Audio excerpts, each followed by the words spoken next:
Представьте, что вы просыпаетесь однажды утром и внезапно обретаете способность видеть после 20 лет полной темноты. А теперь представьте, что вы обнаружили нечто настолько шокирующее, что пожалели бы, что начали видеть. Именно это и случилось с Ричардом.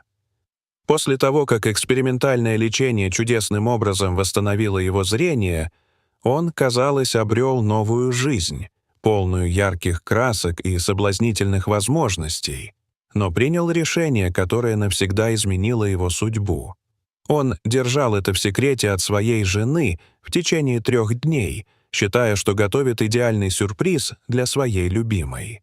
Вместо этого эти 72 часа раскрыли ужасающую правду, которая была скрыта от посторонних глаз в течение 2 долгих десятилетий.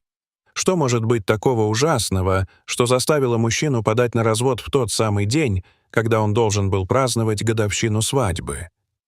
Ответ на этот вопрос заставит вас усомниться во всем, что вы знаете о доверии, любви и предательстве.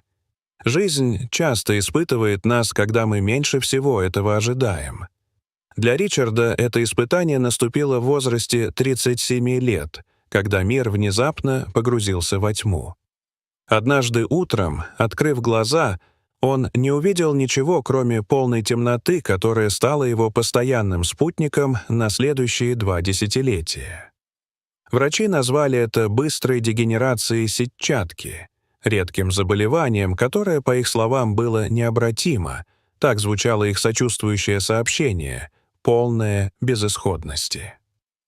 Всего за несколько недель Ричарду пришлось освоиться с совершенно новым образом жизни. Простые задачи, такие как приготовление кофе, выбор одежды или даже передвижение по дому, вдруг превратились в грандиозные испытания, с которыми невозможно справиться без поддержки. Но Ричард был не одинок в этом сложном путешествии. Компанию ему составляла его жена Бритни, которая была рядом на каждом этапе, поддерживая его как могла. Она изучала азбуку Брайля вместе с ним, перестраивала их дом, чтобы сделать его более удобным для ориентирования, и взяла на себя все практические аспекты их совместной жизни. Она стала его глазами, его верным проводником, его якорем в мире вечной ночи и безысходности. «Тебе повезло, что у тебя такая преданная жена», — говорили его друзья. Ричард верил в это, как он мог не верить, ведь Бритни пожертвовала своей карьерой, свободным временем и практически всем, чтобы изменить их жизнь, адаптироваться к его инвалидности, и при этом ни разу не проявила жалоб или недовольства. Она справлялась со всем, от чтения его почты до управления семейными финансами, и при этом всегда поддерживала его моральный дух и уверенность в себе. Казалось, что их брак стал крепче, несмотря на все невзгоды, которые выпали на их долю. Так прошло 20 лет, превращаясь в рутину, которая казалась такой же постоянной, как сама тьма. Они привыкли к этому образу жизни, и Ричард научился доверять Бритни на все 100%. За эти годы он испробовал множество методов лечения, и каждый из них вселял надежды в его сердце, только чтобы снова их разрушить. Поэтому, когда его врачи предложили экспериментальную процедуру, он по привычке согласился, не ожидая, что на этот раз что-то изменится радикально. Через 3 дня после процедуры Ричард вдруг начал замечать нечто странное. Сначала это были лишь легкие проблески света. Сначала он думал, что ему это почудилось. Но постепенно из темноты начали проступать очертания. Сначала они казались расплывчатыми, но со временем становились все более четкими и ясными. Врачи были поражены результатами. Они назвали это чудом, прорывом в медицине. Но Ричард едва ли слышал их. Его разум уже мчался вперед, предвкушая что-то особенное. До годовщины их свадьбы оставалось всего 3 дня. Что может быть лучше подарка, чем разделить это чудо с Бритни? И Ричард принял решение. Решение, которое изменит все. Он будет ждать. Всего 3 дня на подготовку идеального сюрприза. 3 дня, которые вскоре раскроют 20-летние секреты. Оглядываясь назад, Ричард спрашивал себя, всегда ли он знал, что что-то не так. Пытались ли его другие чувства донести до него то, чего не могли увидеть глаза. Ночные разговоры по телефону, которые прекращались, когда он входил в комнату. Напряжение в голосе Бритни, когда приходили письма. Но доверие — это мощная вещь. Оно может ослепить нас сильнее, чем любое физическое состояние. И Ричард полностью доверял Бритни. В тот первый день, когда Бритни была на работе, он начал замечать некоторые непримечательные на первый взгляд детали. Поначалу это были лишь мелочи. Дизайнерская одежда в шкафу Бритни, о которой она никогда не упоминала. Пакет нераспечатанных счетов, спрятанных за микроволновой печью, и запасной телефон, который она, очевидно, хранила в ящике прикроватной тумбочки. Эти небольшие детали начали постепенно складываться в картину, которая не укладывалась у него в голове. В ту ночь Ричард лежал без сна и прислушивался к ровному дыханию Бритни рядом с собой. Она понятия не имела, что он может видеть ее сейчас, видеть, как она ворочается сбоку на бок, перепроверяя свои сообщения каждые несколько минут, даже посреди ночи.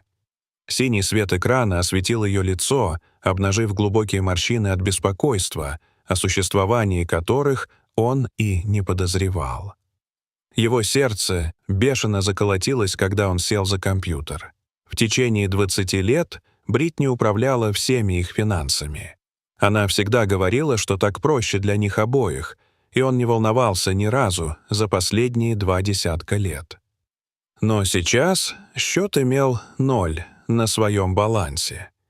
Руки Ричарда дрожали, когда он открывал выписку за выпиской. Кредитные карты, личные займы, кредитные линии на покупку жилья — все они были почти исчерпаны. Их дом, который оставили ему родители, дом, за который было полностью выплачено, оказался заложен под займы. Цифры были ошеломляющими. Сотни тысяч долларов пропали. Но куда? Ответ пришел в виде десятков транзакций на сайты онлайн-гэмблинга, депозиты в казино, покер-румы, сайты, на которых делаются ставки на спорт — все это тщательно скрывалось, и Ричард не мог поверить тому, что обнаружил. Он, словно в тумане, начал обыскивать дом. В ящике своего стола под стопкой старых журналов он обнаружил папку. Внутри были десятки заявок на получение кредита, все с его подписью. Только вот это были не его подписи. Он никогда не подписывал эти документы, даже не подозревал о их существовании. Правда поразила его как физический удар. Бритни использовала его слепоту против него каждый раз, когда просила его подписать документы, страховые полисы, как она говорила, или обычные банковские бланки. Она направляла его руку, указывала ему, где ставить подпись, и постепенно накапливала кучу долгов, о которых он и не знал. В тот вечер Ричард наблюдал за Бритни своим недавно восстановившимся зрением. Она уверенно передвигалась по кухне как человек, который абсолютно уверен, что у него все под контролем. Она рассказывала о своем рабочем дне, готовила ужин, постоянно проверяя телефон, как будто боялась пропустить какое-то важное сообщение или звонок. Теперь он мог видеть то, чего не замечал раньше. Ее нервозность, темные круги под глазами, то, как она вздрагивала от каждого неожиданного звука. Он хотел встретиться с ней лицом к лицу прямо сейчас, хотел потребовать от нее объяснений, но он решил выждать.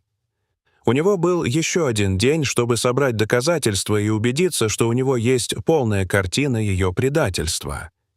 Вместо того, чтобы отпраздновать их годовщину, Ричард встретился с адвокатом, и, по словам адвоката, улики были неопровержимыми. Могли быть выдвинуты уголовные обвинения в мошенничестве, подлоге документов и финансовой эксплуатации инвалида. Когда Бритни вернулась домой в тот вечер, она застала Ричарда сидящим за обеденным столом. Доказательства ее предательства были разложены перед ним. Документы, счета, выписки — все, что он накопил за те холодные ночи, лежавшие перед ним. Но, что еще важнее, его глаза, его проницательные, понимающие глаза, были устремлены прямо на нее. «Теперь я вижу», — тихо сказал он. «Я все вижу». Реакция Бритни оказалась самой болезненной из всех. В ней не было ни отрицания, ни отчаянной попытки объяснить. Она просто опустилась на стул, ее плечи опустились в знак полного поражения. 20 лет доверия, любви и совместной жизни — все это было принесено в жертву пагубной привычке, которую она скрывала в тени его слепоты. Документы на развод были поданы в тот же день, и женщина, которая была его глазами, его партнером, его самым верным товарищем, предала его так, как он и представить себе не мог.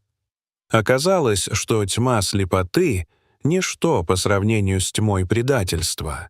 Ричард стал далеко не тем человеком, которым он был раньше. Он не только возвратил зрение, но и обрел полное понимание мира, в котором живет, и того, насколько хрупкими могут быть человеческие отношения. Каждый аспект их жизни, который когда-то казался им крепким, теперь стал под вопросом. Ричард осознал, что годы доверия к Бритни были не просто ошибкой. Они стали уроком на всю жизнь о том, как важно следить за тем, кому мы открываем свои сердца и свои надежды. Дорогие зрители, что вы думаете об этой истории? Расскажите, пожалуйста, в комментариях. А если вам понравилось это видео, то ставьте лайк и подписывайтесь на наш канал. До свидания.